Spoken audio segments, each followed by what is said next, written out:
Why did Lucifer rebel against God? What really happened in the war in heaven? And why didn't God destroy Satan immediately? This is one of the deepest spiritual paradoxes in biblical theology, and yet one most churches just avoid. In this episode of Immortal Rebellion, we uncover the untold truth behind Lucifer's pride, the angelic rebellion that divided heaven, and the divine judgment that followed.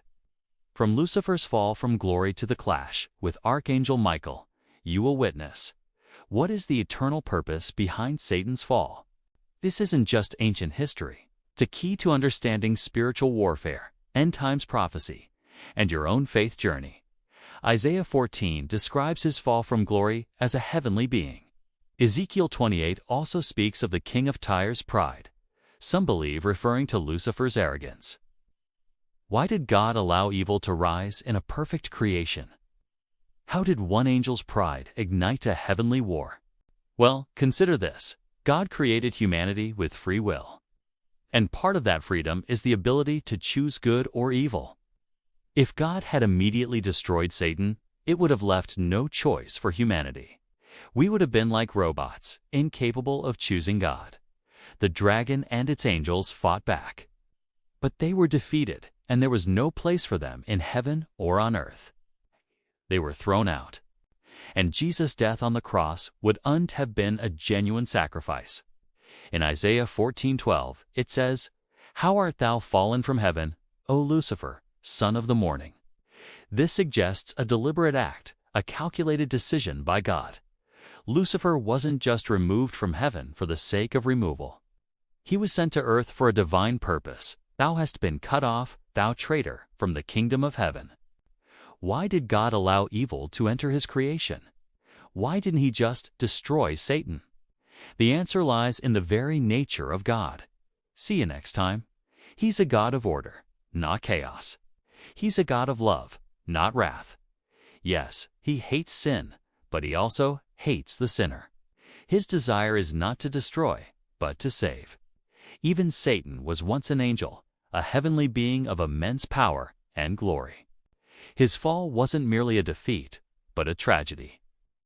How art thou cast to the ground, thou that didst weaken the nations of the world? It would have been an act God orchestrated from the beginning, a show with a predetermined ending.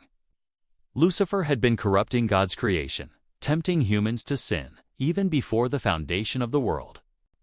1 Peter 5:8 says, "Resist the devil.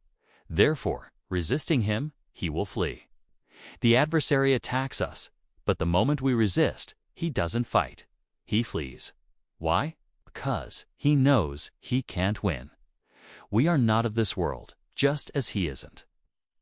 Through stunning visuals and deep scriptural analysis, you'll see how divine love and justice intersect at the very throne of God.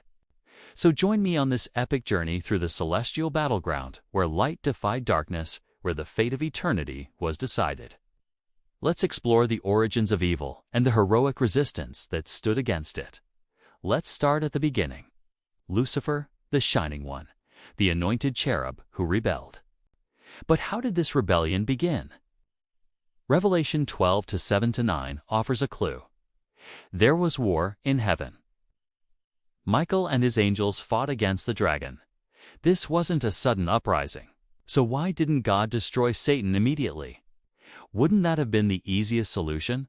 Think of it this way. All of human history had been predetermined, predestined by God to choose only good, then the fall of man. Do you see the theological paradox here?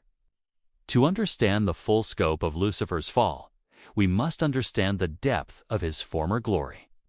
It's important to note that Lucifer wasn't just cast out of heaven, he was cast to the ground. But what was that purpose? We'll continue this conversation in part 2.